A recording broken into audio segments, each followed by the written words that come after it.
Hello, and welcome to the University of Northern British Columbia Global Fridays Speaker Series. Global Fridays is a forum for faculty, students, and members of the public interested in all things global. My name is Dr. Tristan Pierce, and I'm extremely pleased to co-host this week's speakers, together with Global Fridays community members, Dr. Gary Wilson, and Dr. Nathan Andrews, together with Sean Simmons, the president of the Prince George branch of the Canadian International Council.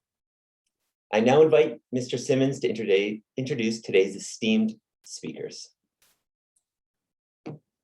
Thank you, Tristan, and really appreciate the opportunity to co-host this event with UNBC.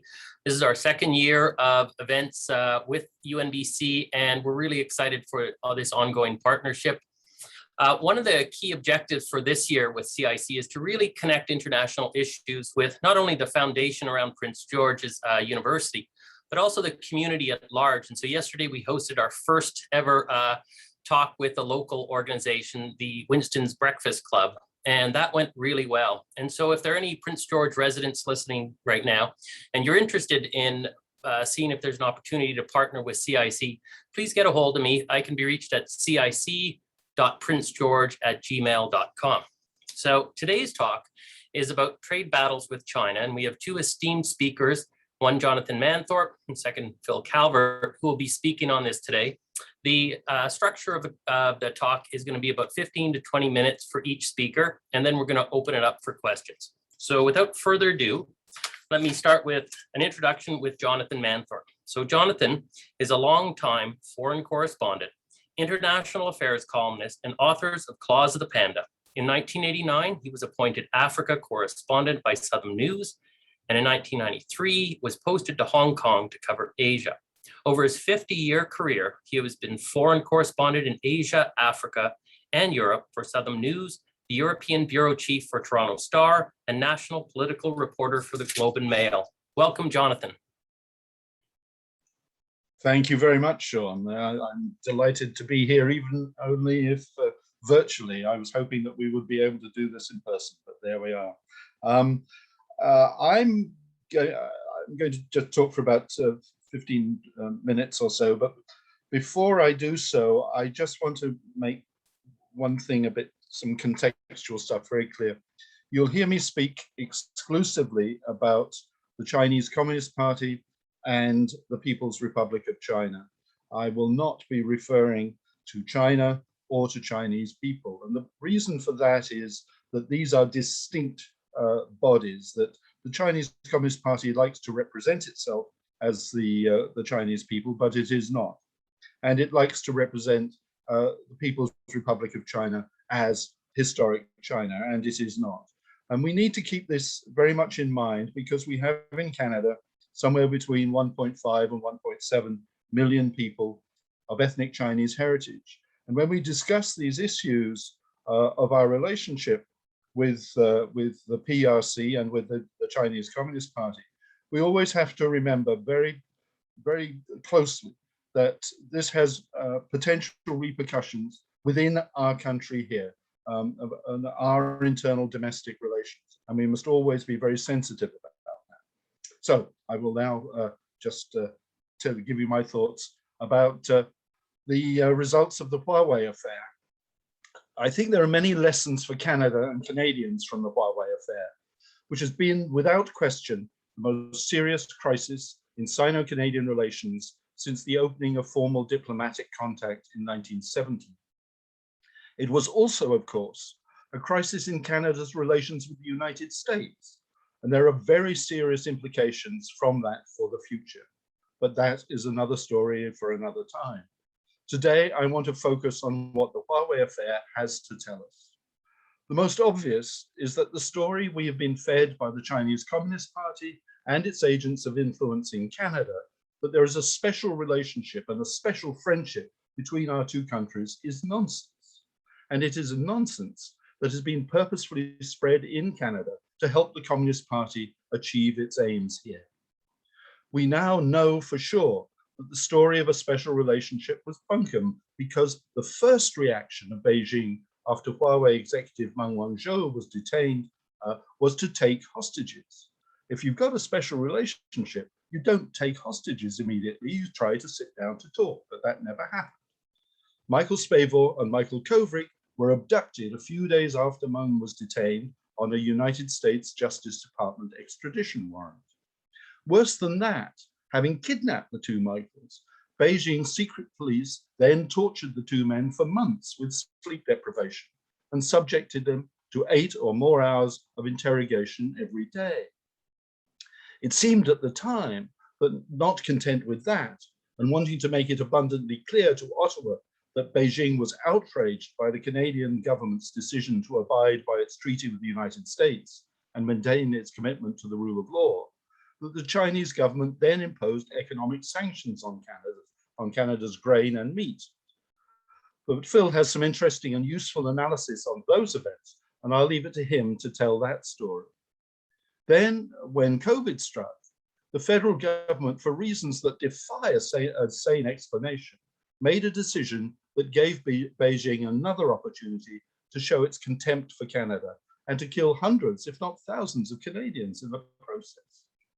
Because the previous Conservative government of Brian Mulroney had sold off Canada's capacity to manufacture vaccines to a French company, the Liberal government went into a partnership with, believe it or not, a subsidiary of China's People's Liberation Army to jointly develop and manufacture vaccines. Well, as was to be expected, Beijing blocked the vaccines from being sent to Canada and did it in such a way as to ensure we got the message that this was tied to the Meng case. This delayed by months the rollout of other vaccines in Canada. Thankfully, polls indicate that most Canadians understand that our relationship with the People's Republic of China has become dysfunctional and has been so for many years. And this is largely because the dysfunction of the relationship is largely because of the self-delusion, greed, or vanity of our political, business, and academic decision makers. There is a broad realization among Canadians that we cannot in the future have a normal relationship with a regime whose first response to a diplomatic problem is to take hostages. That also highlights the reality that as a society and a country, we share almost no civic, moral, legal, security, or international values or aspirations with the Beijing regime. And that in turn points to the gross error in the past 50 years of making relations with the People's Republic of China the focus of our developing ties with Asia. We need to fix our attention in Asia and what is now being called the Indo-Pacific region, on those countries with which we do share civic, legal, moral, security, and international values and concerns. That means redoubling our efforts to build our trade and wider political and security relationships with countries like Japan, South Korea, Taiwan, Australia, New Zealand, India, Indonesia, and Singapore. In the foreseeable future, that list may grow to include Malaysia, the Philippines, Thailand, Bangladesh, and Sri Lanka. Fortunately, we have in hand a vehicle to at least get a revised Canada-Asia policy up and running.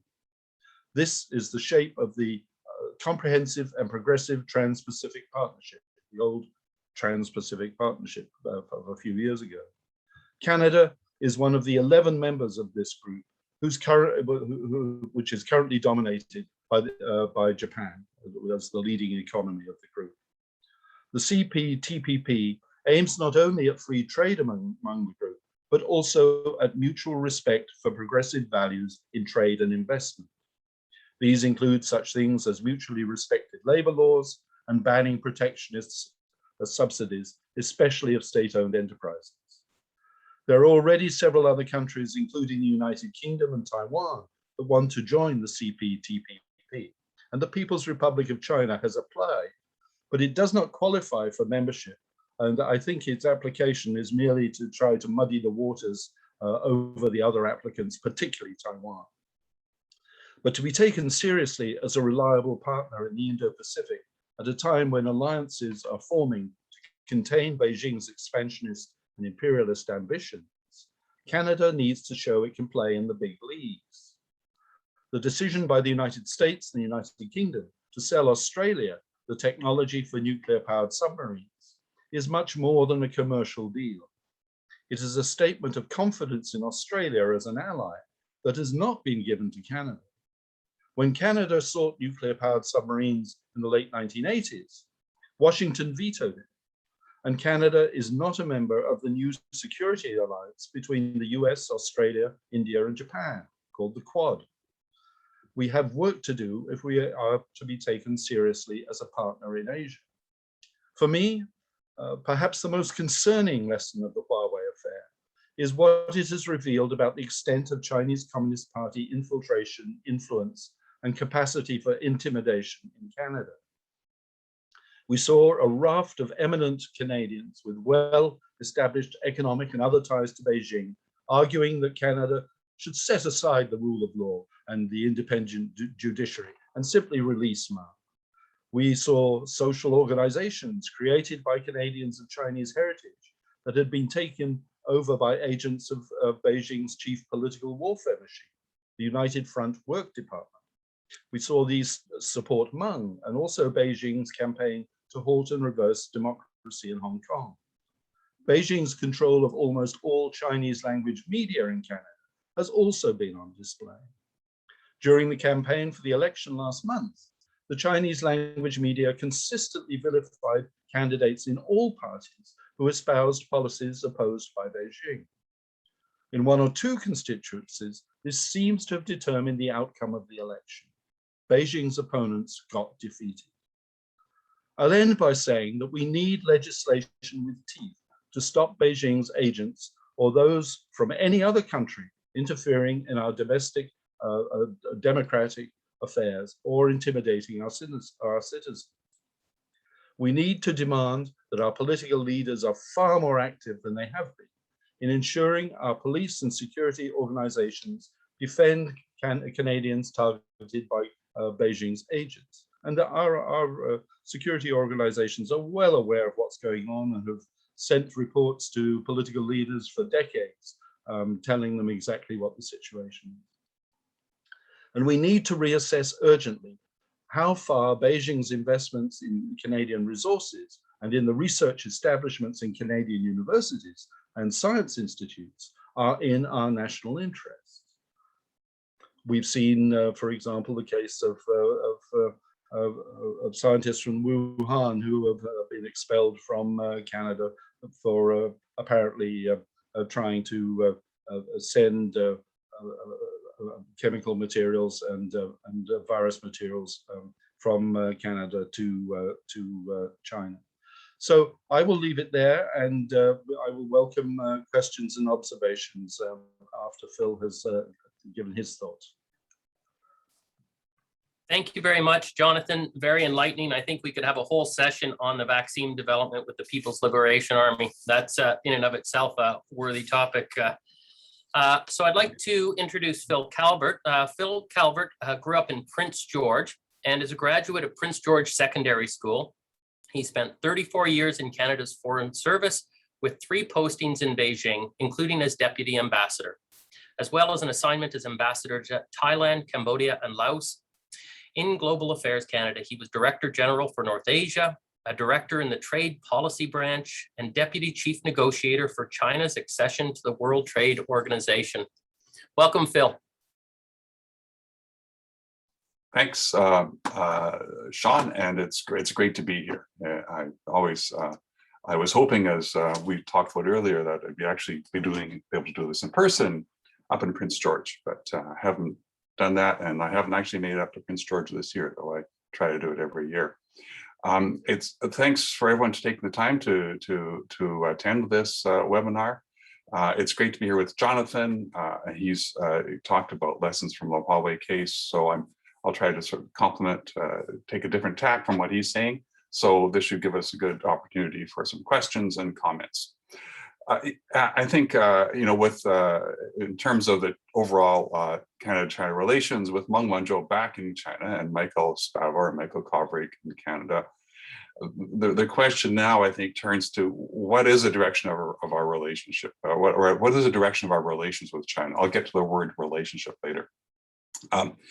Certainly the experience with Meng Wanzhou, the experience with the two Michaels, drew attention to a lot of people to a darker side of the behavior of the Chinese government and the Chinese Communist Party. And this, I think, has given people pause to do some reconsideration of how Canada is approaching China. This was, of course, China's bilateral behavior, also its international behavior. Much of this didn't start with Meng Wanzhou, but it has been highlighted, in recent years, especially with Jonathan's book, Closet the Panda.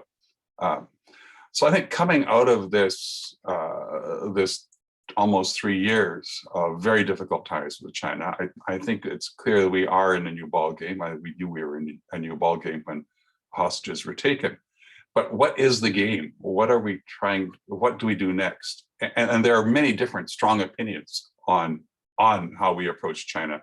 Some have called for essentially decoupling, basically cutting off ties and pursuing other interests. And of course, there is a great interest in the Indo-Pacific, and that is a very valid and important part of our engagement, which I'll get to a bit later. Then others want to turn the page and say, let's get back on track, as the Chinese embassy says. Let's get back to the way things were before. This is done. Everyone's back in their home country, and so let's carry on. So neither of those is really realistic. For a number of reasons. One is that, as I said, we've learned more, and our leaders have learned more about China's behavior, or become more enlightened about sometimes how China acts. Secondly, I think Canadian public views of China have changed substantially. So even the idea of pursuing a free trade agreement, which was on the table in 2017, which was kind of falling off the table a bit in 2018, in 2016, fell off the table a bit in 2017, is now, I think, really off the table, partly related to just the nature of the ties between our countries, partly because I think there's been a little more concern about China respecting the rule of law, which is a valid concern. In addition to that, besides the two Michaels case, you've got China's behavior in Hong Kong, the attention to the plight of the Uyghurs and other human rights issues. All of these are very high on Canadians' radar screen, and China hasn't helped with its own wolf warrior diplomacy approach, which has become very aggressive and very assertive and insulting sometimes, and that really doesn't help China's image internationally. At the same time, the reality is China is still a major market for Canada. We're doing about $100 billion in bilateral trade, and of the 25 roughly billion in exports, 4% accounts for 4% of Canada's exports, but 15% of BC are Western Canada. So it's mostly primary products, forestry products, pulp, agriculture products, important to our economies, more important to the Western economies than to the Canadian economy as a whole. But the other side of this too is that China itself, in that imports that we get from China, includes a lot of important inputs to Canadian manufacturing. So there's this mutual need to continue the trade relationship. If you add to that, China is likely to be the largest economy in the world by the end of the decade, and China is also important to our global agenda, especially dealing with climate change, public health, and global financial stability. It doesn't mean that we have the same perspective with China on these global issues. And China's, for example, has made some strong commitments on greenhouse gas emissions, but we don't know how that's going to work out. But what does mean that they are players in this, and you have to address these issues, you have to engage with China. So going forward, I think it's really important to be clear-eyed about the CCP and the ties with Canada. I think there's a few things we should understand clearly. One is that Xi Jinping's China and the trajectory China is on under him. China is making significant shifts away from the legacy of Deng Xiaoping, who the architect of China's economic reforms that drove economic growth for many years, with some fits and starts since the late 70s. And there were times that when China's leaders were more conservative, sometimes they were more liberal, but there was this general direction. Under Xi Jinping, I think there's much more economic nationalism. There's more of a shift towards state-driven economy, but at the same time, more openness in financial services, allowing, for example, full foreign ownership of financial services companies. So there has been some shifts toward more liberalization, but it's generally within this a more state-driven economy. A couple of years ago, a recent book came out about China's economy called "The State Strikes Back" by Nick Lardy, and the state striking back meaning the state is more in control again. China has also a more assertive international agenda, higher profile, aggressive actions, and especially in regional security and taking, as Jonathan mentioned, some of its actions in the South China Sea. And it aims more broadly to reshape global institutions to fit its agenda. Not surprising, because these global institutions have been formed post Second World War based on a lot of on Western ideals, and China, as a more powerful country, is going to be looking to reshape these in its own interests. So this more assertive international agenda, this more nationalist state-driven economy, and also the third element is eliminating the term limit for president. These were, the idea of an orderly succession in which each president or chairman of the Communist Party was in for 10 years, and then there was another one, and then in the lead up to that change, everyone knew who the next president was going to be. That was an element of stability that was important to, I think, Deng Xiaoping and his legacy. It's not to say there weren't, very difficult competition behind the scenes, but it didn't erupt into the kinds of leadership battles that happened under Mao. So all these reasons, we have to be very aware of. Second, on the Chinese economy, there has been this impressive growth for the last 40 years, as I said, with some downturns. And we have been sometimes very starry-eyed about opportunities. But we should also recognize some of the structural challenges China is facing. A demographic challenge, an aging population, a shrinking labor force. By 2030, according to calculations, 25% of the Chinese population will be over 60. Now, to me, that doesn't sound so old, but that's because that's where I am. But in general, that has an impact on, of course, the labor productivity, and then how you structure your economy to deal with that.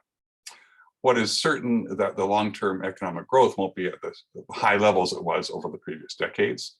In addition, there's a lot of indebtedness, and the Evergrande issue has shown the problem with these outstanding loans, bad loans, and the kind of coziness between financial institutions and banks, lending banks, or financial institutions, some of these companies, this Evergrande problem is going to unfold in the next several months. I think could be quite challenging. And of course, China's environmental challenges. China is working hard to address these, but there's still a lot of severe problems that will be also create more economic challenges. So I think what we've seen is there's been a shift in stance, from the Canadian government. We're starting to see a shift in the stance to a more sober view, a more balanced view. We'll see how this plays out. And as Jonathan mentioned, there's also greater interest in the Indo-Pacific, and that's important because it's an area, certainly from my perspective as a former ambassador to Thailand, Cambodia, and Laos, it's an area we haven't paid as much attention to as we could have. This kind of shift, or this kind of more sober view, it's not just Canada, it reflects the view of other countries as well. Not partly because of the China's continued practice of hostage taking, which it's been doing for not just with Canada, but with Australia and other citizens, and that creates an image of China that is much more negative in the world. So certainly most like-minded. On the trade side, I think we also have to realize that China will continue to weaponize trade to achieve political ends. We're in the context of increased Sino-US trade tensions, that's really started since the Trump administration, but there is, I think, a bipartisan understanding perspective in Washington that China is a competitor, not just a competitor, but they're concerned about China as a security threat. And so that's the context for some of this. Now, China reminded us of its capacity to use trade sanctions to punish political actions in the case of after the arrest of Meng, or the detention of Meng Wanzhou. They've done it in the past before, of course, sometimes effectively, but often without really achieving their goals. After Liu Xiaobo was given the Nobel Prize, they went after Norway and had a big impact on Norway's exports, especially fish, for 6 years. So they are prepared to do so again, and we should be prepared in the event that we take a political position that really challenges them, say on Taiwan, for a reaction. But that's why collective action with like-minded countries is so important, especially for middle powers like Canada. We don't have the collective clout to really push back individually. And collective action creates more targets, and it leads China possibly into economic reactions that are more damaging to its own self.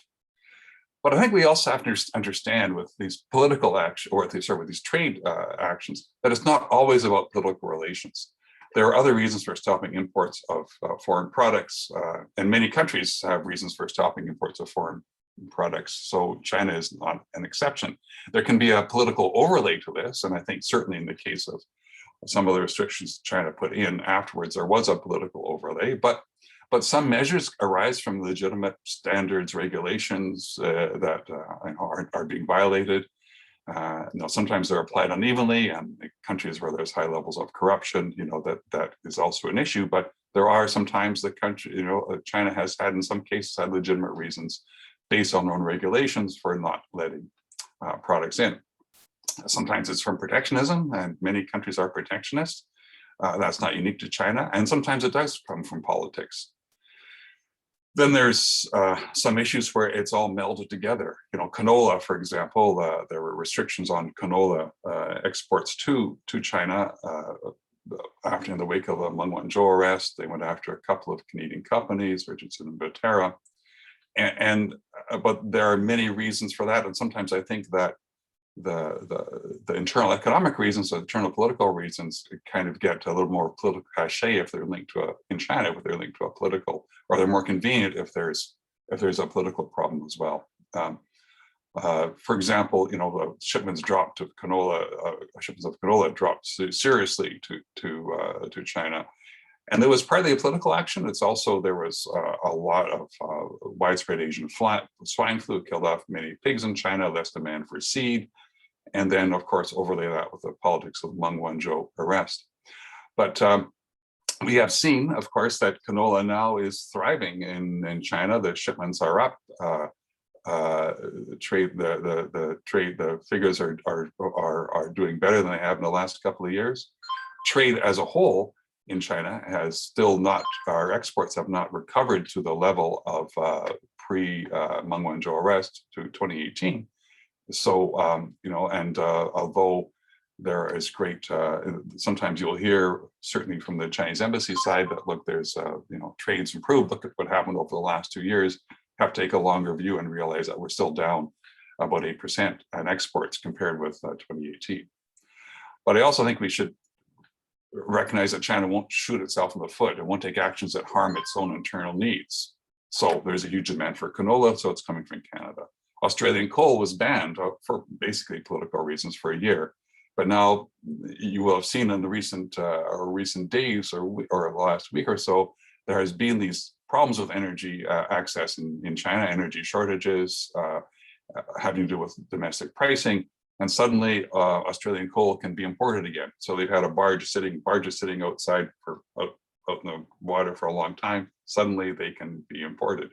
One of the reasons earlier on, shortly after the two Michaels were arrested and Meng Wanzhou was arrested, there were problems with exports of Canadian pork and beef. I'm not convinced that that was necessarily political. As I understand it,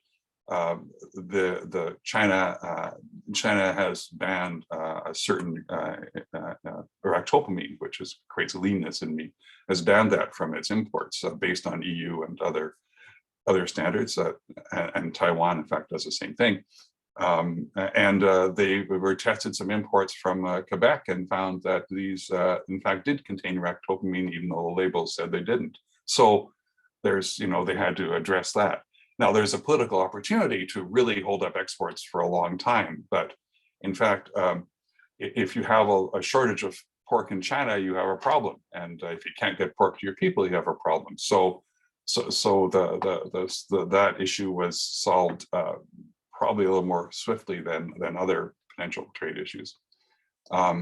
So in the past, what we may see in the course, of course, in the past, prime ministers, ministers have engaged at leadership levels to advance a trade agenda, mostly focusing on major projects and purchases, partnerships, etc. I think this is probably, we'll get back to that, but I think there'll be less of it. And as we kind of, as we look at how we're going to manage our trade relations, but trade is going to continue. It's harder now. There are more regulatory barriers, more problems, especially in the last few years.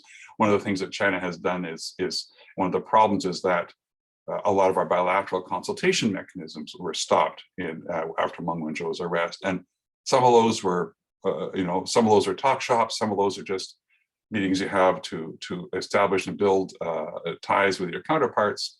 But some of those were actually more sort of a lower level important technical mechanisms to address these problems. And those also stopped. And that certainly Agriculture Canada has been frustrated by the lack of ability to address some of these issues. So some suggestions about how do we approach China in the next little while. Some of these may be counterintuitive. One, I think, it's kind of a conceptual idea, is maybe we should stop thinking about it or referring to it as a relationship. I've tried to not use that term, but it's hard because I'm getting used to it myself. A relationship implies a connection, maybe that we don't actually have with China. I mean, we have strong people-to-people ties. Those are good relationships. I love Chinese people. I love the culture, etc. I love being in China. I don't like the government that much. So people do have these relationships with friends and in China. But is it a relationship? Do we have a relationship with China in that sense? And the reason I mention that is because it's something that has been used, and China has been very good at using to say, we shouldn't do this particular action. If you take this particular action that we don't like, that will harm the relationship. It will hurt the feelings of the Chinese people. Of course, we hear that as well. But there's also this, for the sake of the relationship, you shouldn't do this.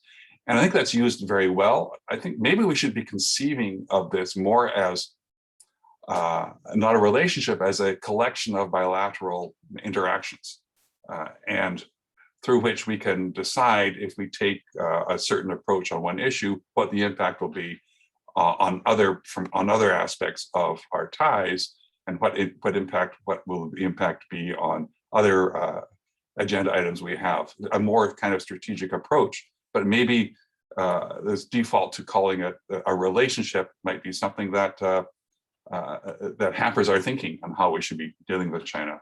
We really have to know what our interests are: security, trade, global rules-based system, and pursue them in a way that we see as important.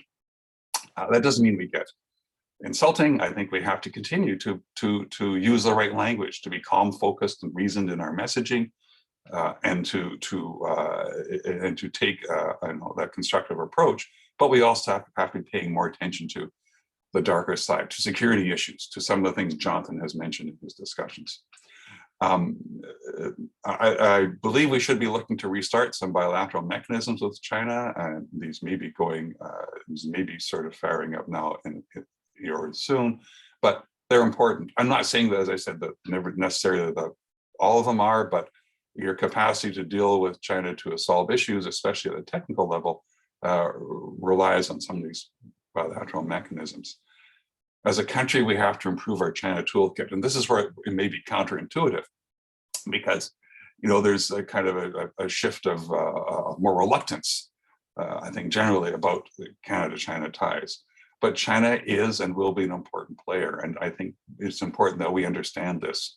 Whatever views we may have about the country and how it affects our own interests, we need to understand more, I think, as we understand more about China. In the private sector, certainly more deeper understanding in government, what makes it, what moves it, what are its policy drivers? What can we anticipate? How is leadership politics playing out? How will that affect us? What's the relationship between the center and the provinces? What impact does it have on our commercial and political interests?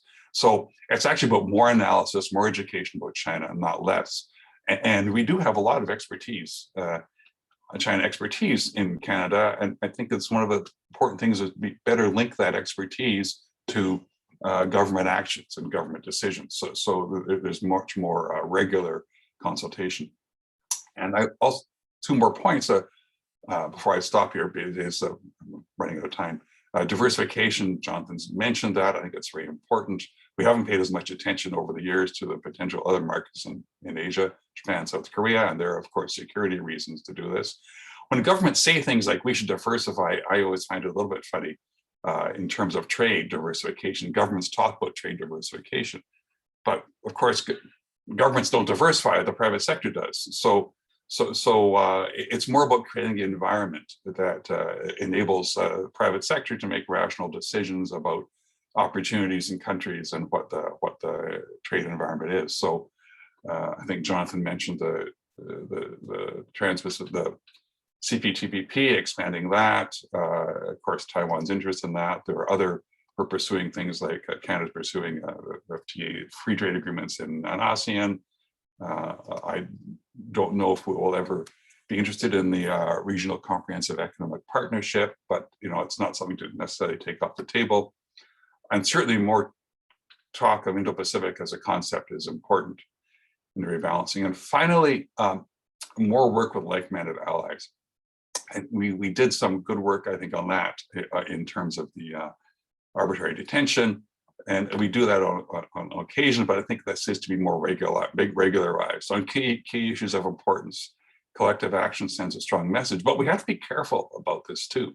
It can't be simply a group of like-minded that opposes everything China does, or be perceived as that.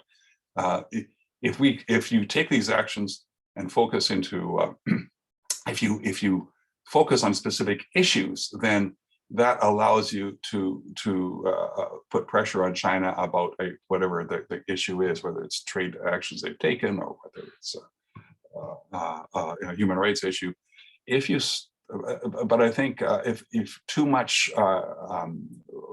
too broad-based alliances against China will play into a kind of their nationalist agenda, and that's based on historical experience of being at a time when foreign countries, particularly the West, carved China up, and that everyone in China is raised knowing their history, learned about this in school. So it's very easy to play into this nationalism, into this other countries forming alliances or being unified on an issue, to treat it as the West ganging up on China again, and that foments nationalism, and that's not productive. So working with like-minded allies is important, but you have to be careful about that.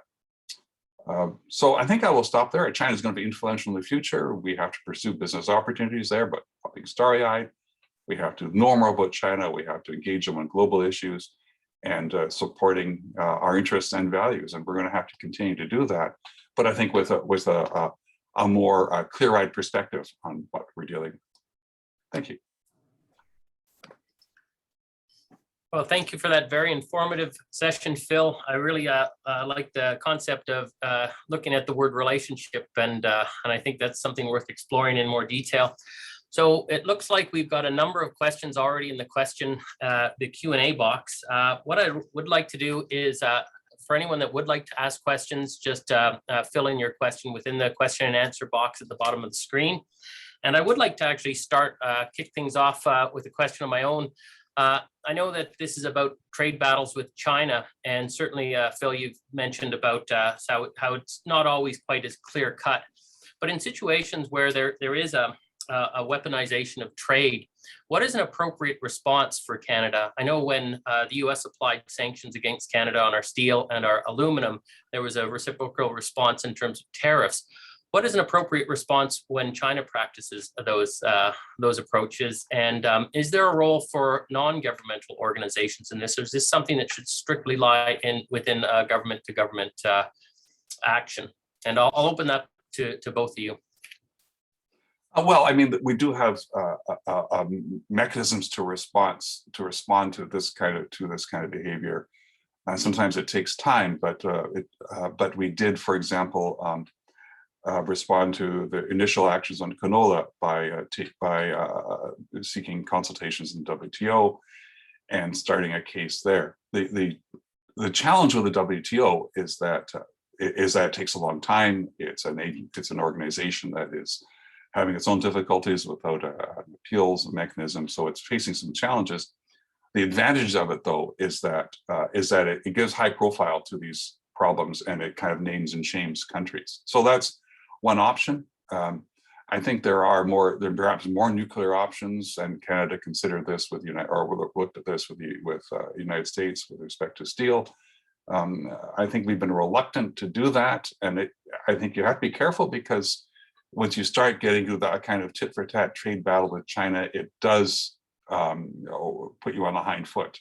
So again, it's a kind of action where when you go to the WTO, then actually other countries often sort of join the trade case, because it's of interest to them for one reason or another. So that does create some kind of collective action.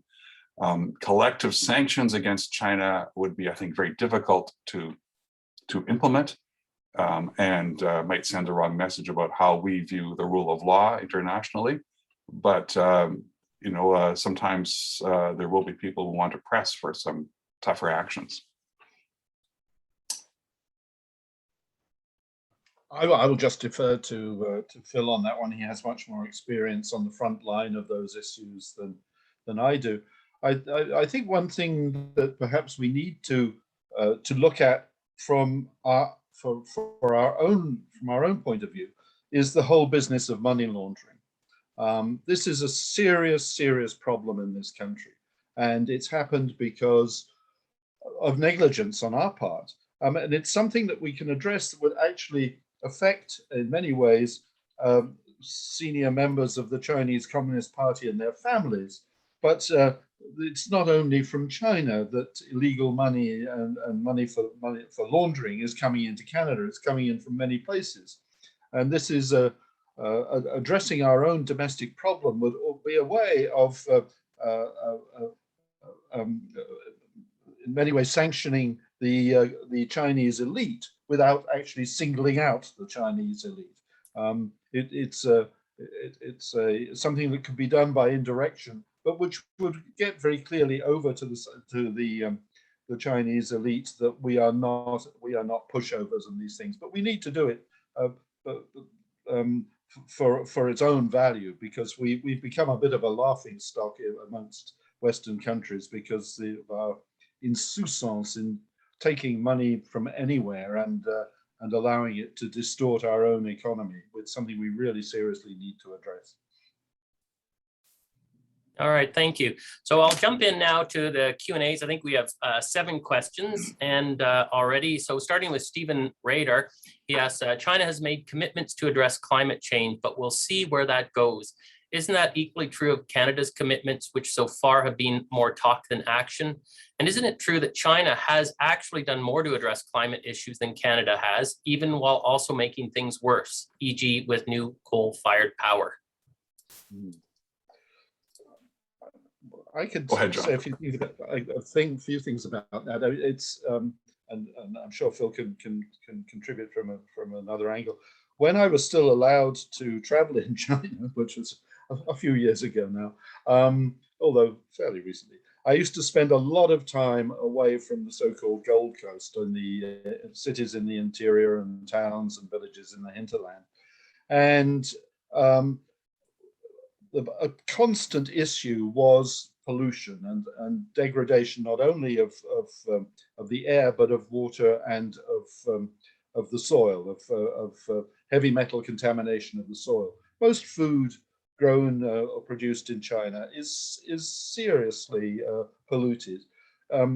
there's several cities in China where the water supply is not fit for industrial use, leave alone anything else. The number of people who at any one time in China are suffering from waterborne diseases is in the hundreds of millions. The place is seriously, seriously polluted. And one of the first things that sprang from social media in China was that people were able to express their utter horror at pollution levels in their areas. And the Chinese Communist Party realized that they had a serious problem here. These weren't people asking for political reform. These were people simply simply asking to be able to live a life with potable water and food that wasn't contaminated and wasn't poisonous. And to its credit, I guess, the Chinese Communist Party realized that that pollution was something that it had to address and had to address seriously. But it is, of course, it is caught up, as many countries are, in that conundrum of needing energy for economic expansion while trying to contain pollution in one form or another. And so, yes, I mean, while China is now the world's largest manufacturer of solar panels and other forms of renewable energy production, it is still sort of building a coal-fired generation station every few weeks. So it's going to be quite a while for those conflicts to get worked out. But I think that the Chinese Communist Party has taken very much on board that they perhaps risk being one of the first governments that could come under serious threat from the populace over pollution, and they are trying to address that. If I could just add, I think, first of all, the Chinese Communist Party wants, and to follow up on what Jonathan said, their primary aim is stability, keeping in power and stability. And they're concerned, all Chinese leadership has been concerned with stability. And there is concern, I think has been concern about popular movements. And there were many popular movements against pollution. And so, yeah, I think that's driving a lot of China's actions with respect to climate change, with respect to pollution, as well as a desire to be seen as a global leader on an issue, especially at a time into the Trump administration where the Americans weren't even interested in playing that role. So there's a political dynamic to it too. China has been addressing a lot of climate issues. I think that's right. I think there also, though, has been a tendency to export your greenhouse gas emissions, in the sense that China has engaged in some building of power plants in other countries through the Belt and Road Initiative, or is engaging on that. So, and sometimes they're getting the power from these countries. So in other words, it's the greenhouse gas is still being produced. It's just not being produced in China. So you know, I think that this issue is so complex. It takes a global solution to it, and you can get around that by some of these actions. Every country, I think, is facing this challenge with respect to climate change and economic development, but it is very acute in China. And so when I say we'll see where that goes, I'm not necessarily saying that China isn't committed to doing it necessarily. China, even 20 years ago, China's had great environmental laws.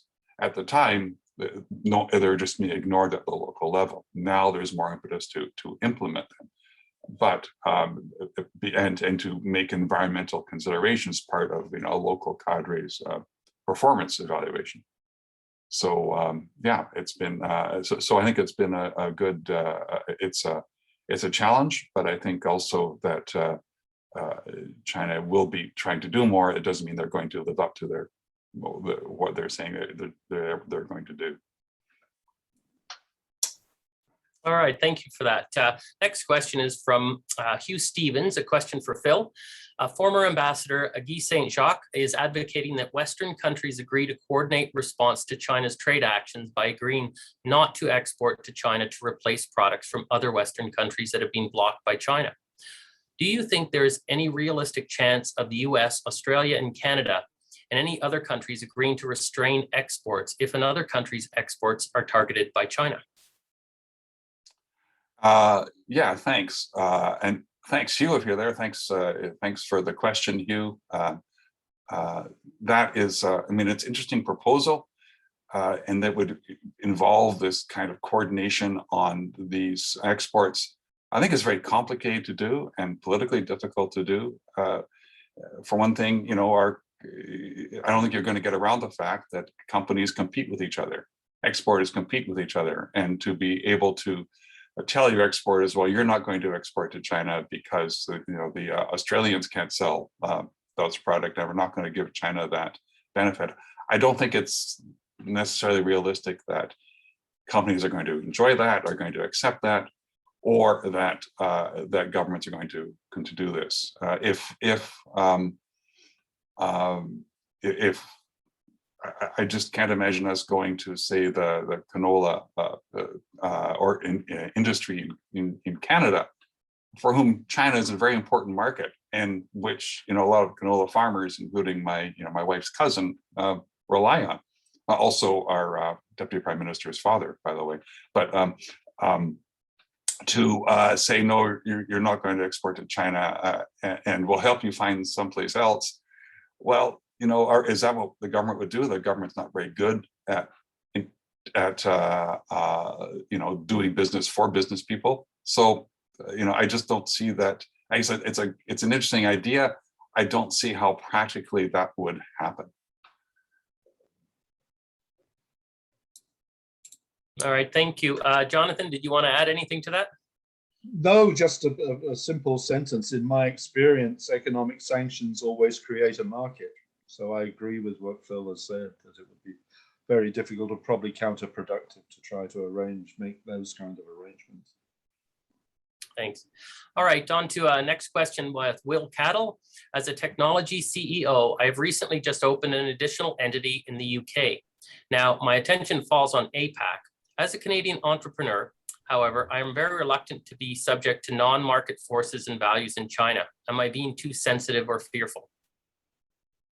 Can I start as a former trade commissioner? No, you're not. I think you have to go to China with being very realistic about like understanding what the trade environment is, and how you will operate there. And I think it's always good to get a good understanding of this. And if I can make a plug for my former employer, you know, there are lots of sources of advice on China if you wanted to be in touch with either the regional office in Vancouver. ISED regional office in Vancouver has trade commissioners there who can give companies advice, or the embassy in Beijing also, or our trade commissioners through China are there to give you that exact kind of advice, to give you a realistic perspective on how to do business, or if you should be doing business in China. So you're not being fearful at all, you're being judicious, and that's important. I just add that China, Beijing, the Chinese government, is becoming more and more demanding about the behavior it expects of people doing business with China, or people having stuff manufactured in China. I can talk just for a few sentences about the publishing industry. It's for many years, book publishers have used printing houses in China because they're much cheaper than printing houses elsewhere, especially for color print, color books, books with colored illustrations. But more and more, I'm hearing from friends in the business, and I heard from one just this last weekend, they are stopping having books printed in China because more and more the Chinese publishing houses are demanding censorship, demanding cuts, demanding changes to the books that they are being asked to print, even though those books will never be circulated in China. I had one the other day, a friend of mine who has a publishing house here in Victoria. She's stopped having her books published in China because a children's book that she is publishing, which included descriptions of the Autumn Festival, the Chinese Autumn Festival celebration. Beijing didn't, or the printing house on Beijing's initiative, didn't like her description of it and insisted on changes. Now that's a very low level one, but you can get into, publishers can get into awful trouble over things like descriptions of Taiwan, descriptions of events like the Tiananmen massacre and so on and so forth, the Tiananmen event, whatever you want to call it. The Chinese edition of my book, Claws of the Panda, which came out last year, none of the publishers, none of the bookstores in Hong Kong, which we'd imagined might be a reasonably good market for this, none of them would take it. Now, that wouldn't have happened 10 years ago.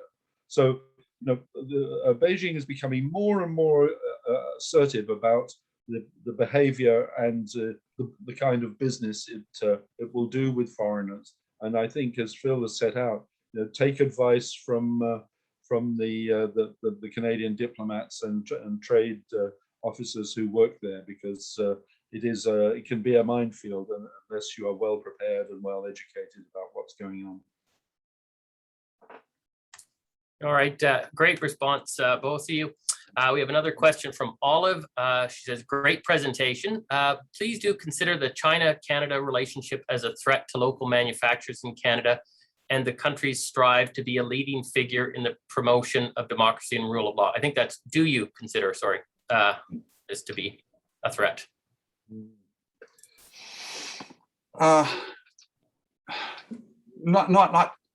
Not precisely. No, I don't think so. I don't think you can consider it necessarily a threat to Canada. I think first of all, if you're looking at local manufacturing and the challenges local manufacturing faces in Canada, certainly globalization it does present some challenges. So it depends, I suppose, on what kind of local manufacturing you're doing, and where what kinds of economic activity you're involved in. As I said earlier on in my presentation, there's a good number of Canadian manufacturers actually depend on inputs from China, depend on Chinese imports for their own production as inputs to their own manufacturing. So that in fact supports Canadian manufacturing, and could they find it elsewhere? Perhaps, but if the price is right and it's economically rational for them to do it, then to make that purchase, and that's what they do. So I think what we have to do, I think this is very important coming out of this time that we've had, is to veer away from absolutes in dealing with China, because if you want to say China is absolutely a threat to our economy, then you're going to miss the fact that there are some opportunities, and you have to have a more nuanced understanding of it. Which doesn't mean there aren't severe challenges, and I think those have been highlighted by Jonathan. But absolutes mask some complexities in any kind of complicated relationship. It's a very good question, and I think it's a much broader one than simply China, as Phil indicated when he talked about globalization. I think that the COVID pandemic has been a very, very important lesson for us on these kinds of issues, because it showed from the start huge weaknesses in our economy and in our administration and in our political systems. And I think as we hopefully now are approaching the end of COVID-19, this gives us a moment when we should be sitting down and discussing in any way that Canadians can do that, including in fora like this, what are our national interests? What are our security concerns, because one of the things that we found very early on, and I referred to the business of vaccines, one of the things we found very early on in the COVID pandemic was that we no longer had the capacity to produce stuff that we needed very urgently. And I think that our concept of our national security and the key elements of our national security had become far too narrow.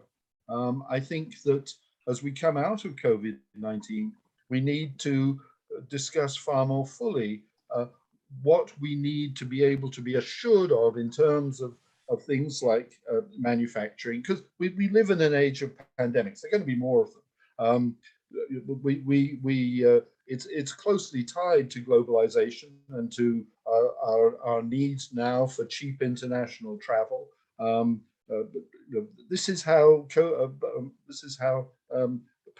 epidemics become pandemic. It's through cheap global air travel. And so we're going to have more of these, and we need to be prepared for the next one. And one of the ways to get prepared for the next one is to examine what really we were not able to do in the first months and year of this pandemic, because we're going to face the same stuff again, and we need to be ready for it. And it means that we need to redefine our national security interests. Thank you for that answer. The next question is from Guowei Li. Says, thanks, Philip and Jonathan. I'm an international student from China, but my views are politically neutral. My question is, how will these trade battles with China influence ordinary Canadians and tens of thousands of foreigners currently residing in Canada? Put simply, we all want security and prosperity. We want security for this country and prosperity for our families and neighbors. So the question is, what kind of interaction with China will give people that? Thanks. I'll lead off here. I'd like to hear what Jonathan says about this. I think it's really important that we not conflate, and I think Jonathan mentioned this in the beginning, that we not conflate battles with the Chinese government or the Chinese Communist Party, and ascribe to that, to those challenges,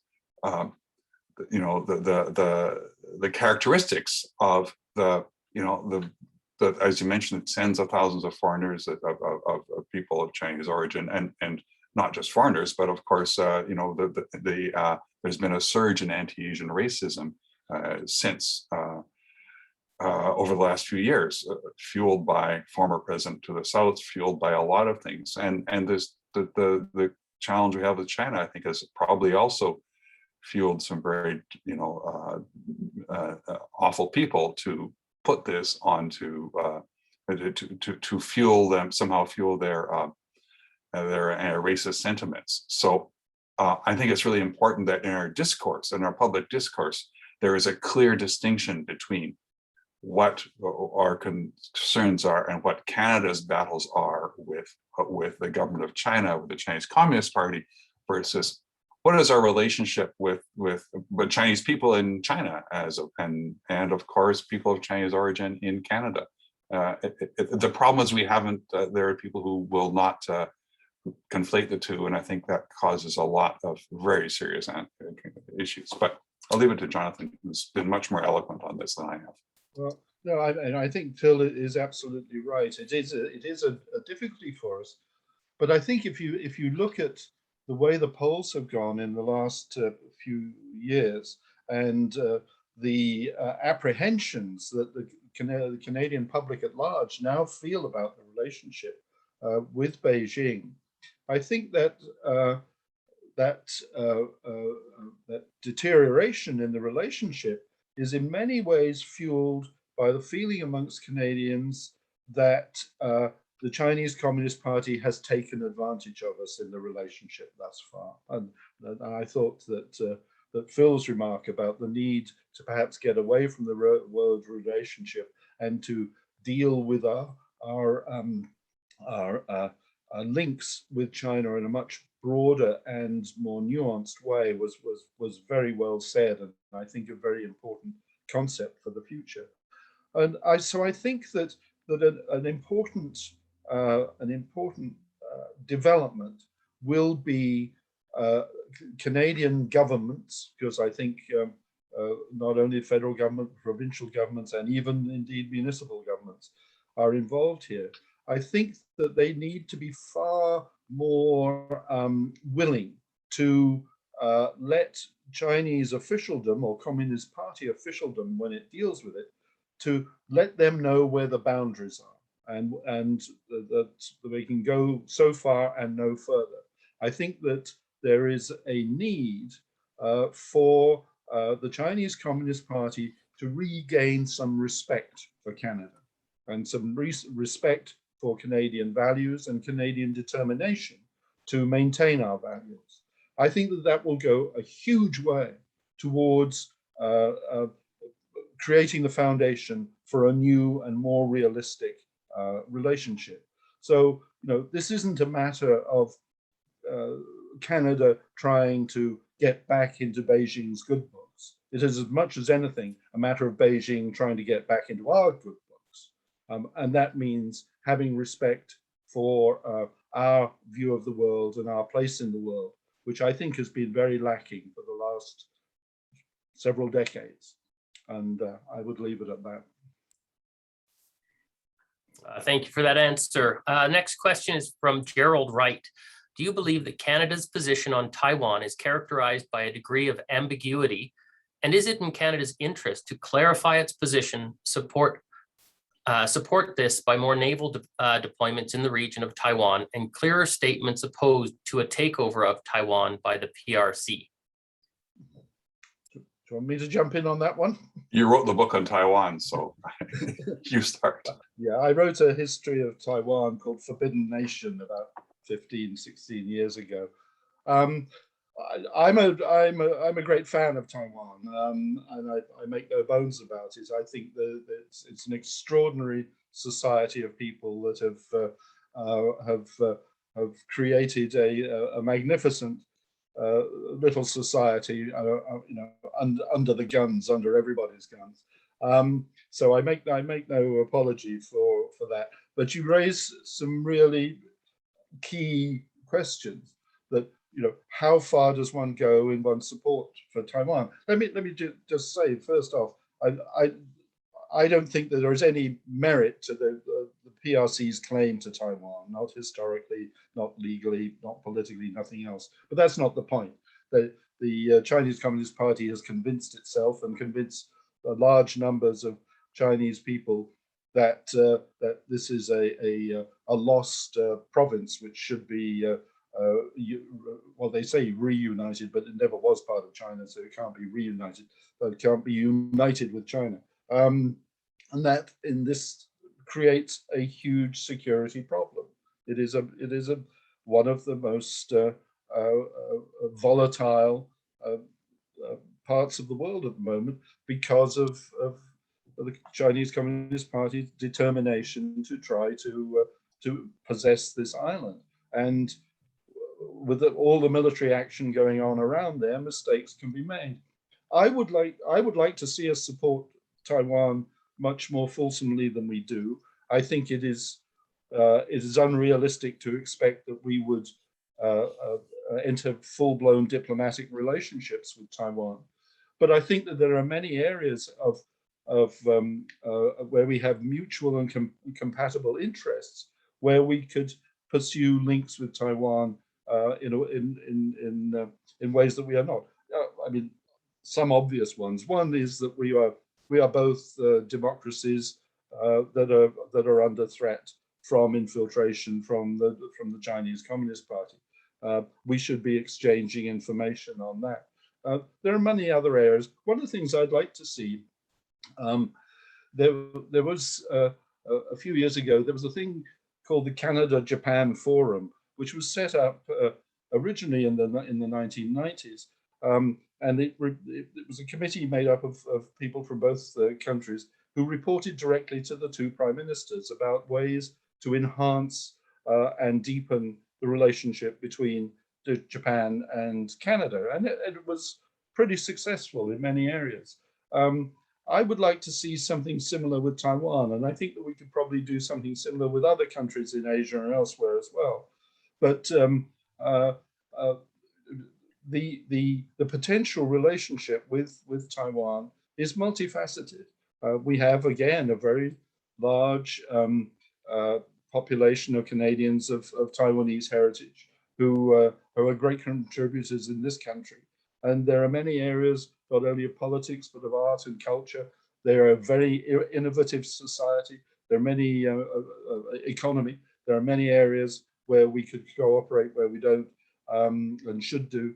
So I think that there are many ways we could embellish the relationship without necessarily confronting Beijing head on.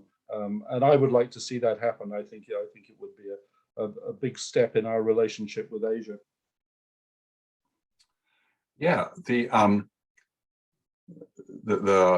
One China policy that Canada signed on to when it established diplomatic relations with China. What's that? It didn't. What, Canada? Canada didn't. Canada only noted. Well, I was going to go there, Jonathan. It's called the One China policy, but we have to understand what that gives us quite a lot of wiggle room in our dealing relations with Taiwan. What it does, and this is what Jonathan was alluding to, unlike actually most other of the similar kinds of principles or policies that countries agreed to when they established relations with China, Canada is the least forward-looking in its treatment of China's claim over sovereignty over Taiwan. We just simply took note of it. We don't say it's yes, it is or it isn't. In fact, sometimes I discovered when I was working for foreign affairs that Chinese officials weren't clear on this, or if they were, sometimes they weren't clear on it, sometimes they were trying to just dissemble. But I remember being in a meeting with a Chinese counterpart and her saying, well, of course, Canada acknowledges Taiwan, China's sovereignty over Taiwan. And I said, well, no, we don't. Mm-hmm. And that created a huge kind of fuss around the other side of the table, people running around and passing notes and stuff like this until I explained it. So there's that, again, it's that kind of received wisdom about Taiwan and about what countries mean by a One China principle that allows China to sometimes knowingly, sometimes unknowingly, but allows China to push the envelope back as to what countries have committed to. The last minister we had to visit China was John Manley. Or to visit Taiwan was John Manley. I think it was 96, because I think I was in Beijing when it happened and we heard about it, but you might have gone back in 98. He was industry minister. We have a good economic relationship with Taiwan. We've got some good investments there. And we're getting involved in some offshore energy, solar energy, or offshore wind energy contracts with them, so Canadian companies can do well. But there is more we could do on that front. Taiwan is really good at innovation, or sort of commercialization of innovation, and I think Canadians can learn from that. And so partnerships with Taiwan companies would be helpful. But also in terms of high-level visits. So if you don't have diplomatic relations or under the One China policy, sort of what we have, the understanding is we wouldn't send a prime minister or a foreign minister or the governor general or a defense minister or some of those ministers to Taiwan, but it doesn't preclude us from sending, the agriculture minister, the minister of industry, science, and whatever it is now. That used to be Ministry of Industry, though, innovation and science. These kinds of economic ministers would be, would help Canadian business there a lot. I agree with Jonathan about, Taiwan is it's a progressive, inclusive country. We're also dealing with similar issues, social issues as well, and so it's be good to work with them and to support them. I think we can do it without, I wouldn't say without antagonizing China, but we can do it without crossing red lines. And I think that's what's important. it's always a challenge, I think, the Taiwan relationship. I don't know if Hugh Stevens, who was on the panel this year, used to run our office in Taiwan. Finding that sweet spot where you can advance your interests, you can give support to Taiwan on the security side, in the sense that express your collective support for Taiwan, without hitting that point where you're boxing China into a corner, where China, because of its own internal nationalistic sentiments that the government has cultivated, feels compelled to respond strongly. So there is more we can do. I think we always have to be very strategic and careful with what we do, but within that box, there is more that we can do to advance our interests. And it'd be good for us to collectively show more support to Taiwan, because this is a dangerous time. And being able to lay down a few more clear messages about it as part of a larger group, perhaps, would be, I think, very, very constructive.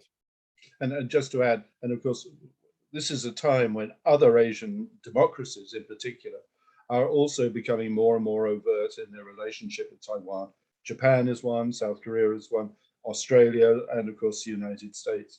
So, and that, of course, creates its own sort of regional solidarity as well. So I think that there's more than, there are more benefits than simply the direct one of the possibilities of a relationship with Taiwan. But Phil is quite right. You don't have to run frigates through the Taiwan Strait to make clear to Beijing that you regard the security of Taiwan as an important matter. And I think that some of those things that he's mentioned are very good indications of the sorts of things that we can do that send a direct message to Beijing without antagonizing Beijing more than it wants to be antagonized. Thank you for such a thorough response. Lots to consider. I think we've got 2 questions left, so we should probably be able to wrap it up by 1:30. This one is from Deo. How do you see the BRI initiative of the Chinese government and its effect on Canada's trade relations with China? Go for that, Jonathan. You take that one, Phil. Well, the BRI initiative is kind of interesting because there are a lot. It has this idea of creating this, infrastructure network across the regions, across Eurasia into Europe, as a matter of fact, and through the Southeast Asia. I think it has many goals, one of which is to continue employment for the Chinese construction industry, because if you find a lot of this construction work that goes on in these countries is more about keeping employment and using Chinese workers. It also is there to open up access for exports of Canadian Chinese goods. So it's certainly directed at China's own interests. However benevolent the language is around it. It has other challenges too. You're finding countries that are getting into sort of debt traps with some of the projects that they're going ahead under the BRI. One, for example, a railway from South China into Laos.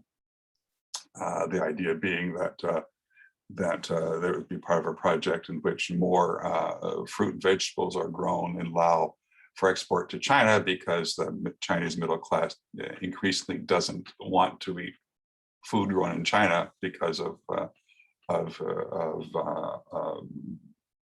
contamination and of the products. So there's that, but as the discussion about this project evolved over the years, when I was in Laos or in Bangkok, this merged from being a kind of a China-funded project that will benefit both countries to a China finance project that will, with preferential repayment terms, to a project that Laos is going to have to pay back, and the cost of it was, at that time, virtually all of Laos' annual GDP. It is a way of extending China's influence,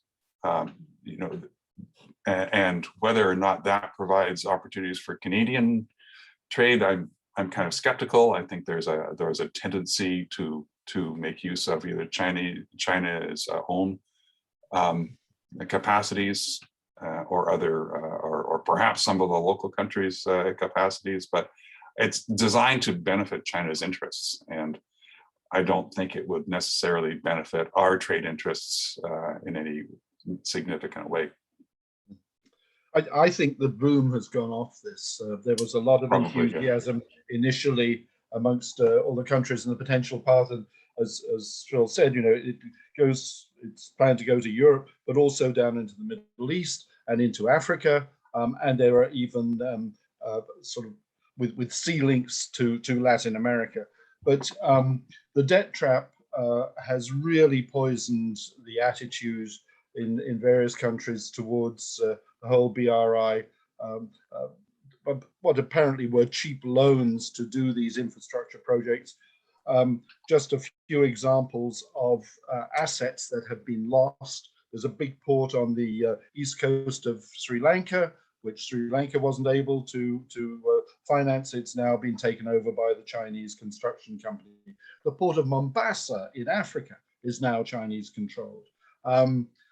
Half the port of Piraeus in Greece, which is the port of Athens, that is now controlled by China. And that actually stems out not so much of the BRI, but out of the 2008-2009 financial crisis, when China lent Greece money at a cheap rate. But the result is that Greece has lost control of half of its port. The one thing that we don't hear a lot about, and Phil has referred to Laos and Southeast Asia, but there has been a huge amount of pushback against the BRI in Central Asia and the countries of Central Asia, the stands. And we don't hear enough about it because we don't cover the stands, and we damn well ought to have more reporting from the stands.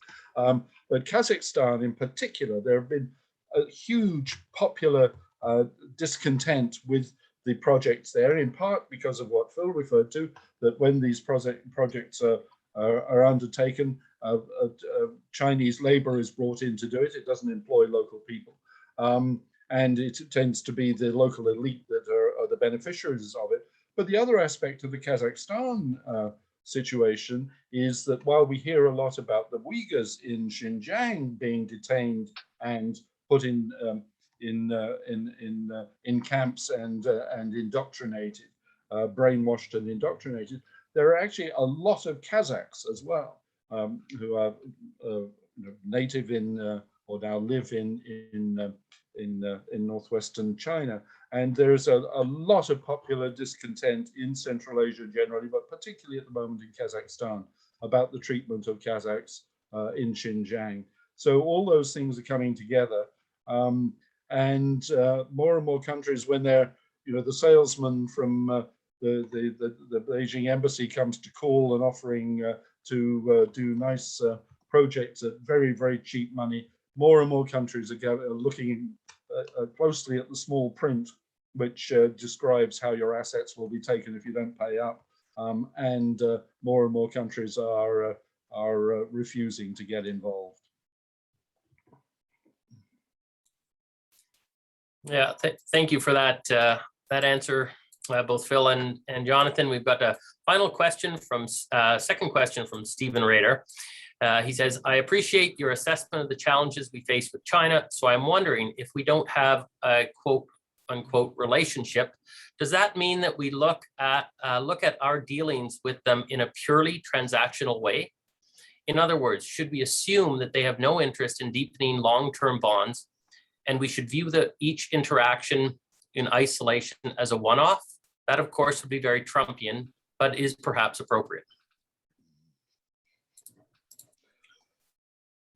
Want me to start, since it's my? You start. You've already laid the groundwork. I know. Yeah, I think sometimes transactional, yes. Sometimes countries engage in transactional relationships. That's part of it. It's not always transactional. I think Trump took the art of transactionality to its extreme. I'm thinking more of being, but also being strategic in your transactionality, if that makes any sense. In other words, I think you have to get away. My point is getting away from the idea that somehow there's this amorphous overall relationship that we are damaging every time we do something that China doesn't like.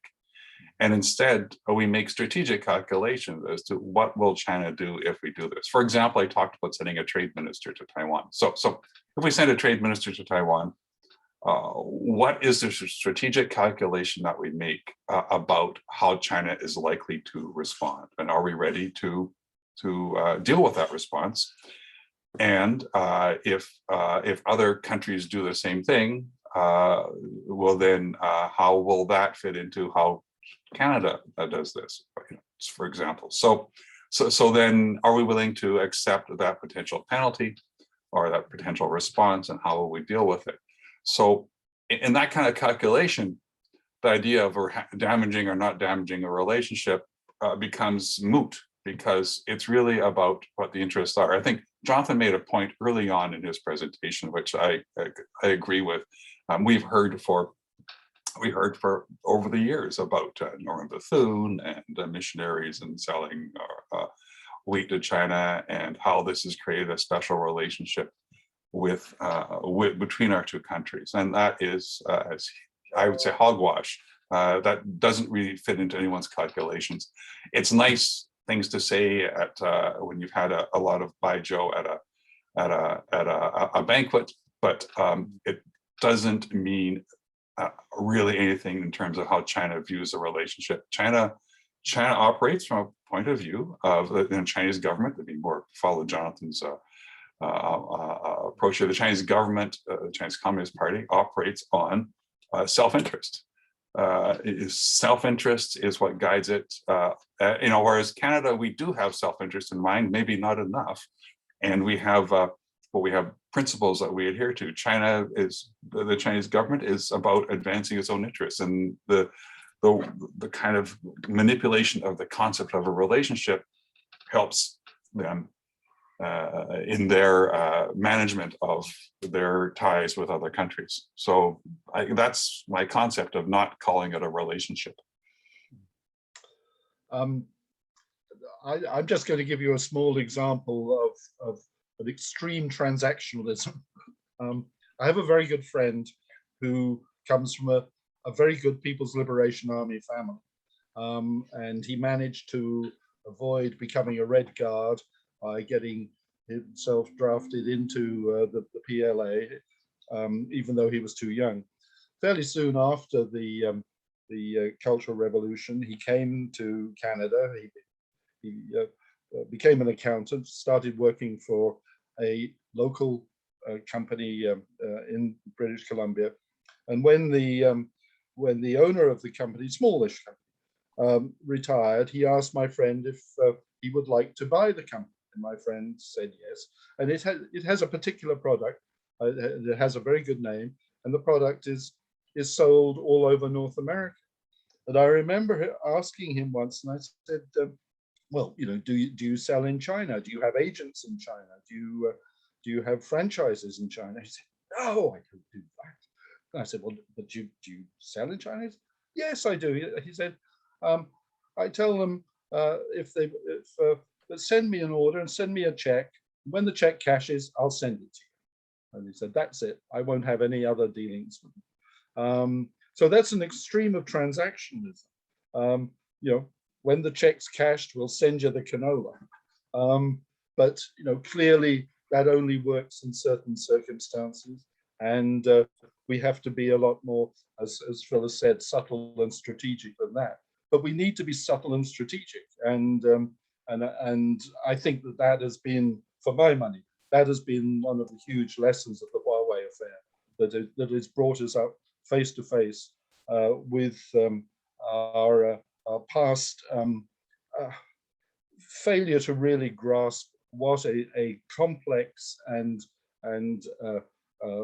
difficult business it is dealing with a country like the People's Republic of China, and indeed it would be difficult dealing with China even if it had not this particular government. It is a massive and complex and a culture of huge variety and a wonderful history, and all these things, the historical, the history of China, works on everything that it does, including on the Chinese Communist Party. I mean, if you look at what Mao and how he governed China, he in effect made himself emperor, and in effect he replicated the old, particularly Ming way of governing China in the 15 and early 1600s, and because that was the only way he could see to do it, and he was probably right. So dealing with China, even without the Chinese Communist Party in the leadership, is going to be a difficult business and a complex business, and we shouldn't fool ourselves about that.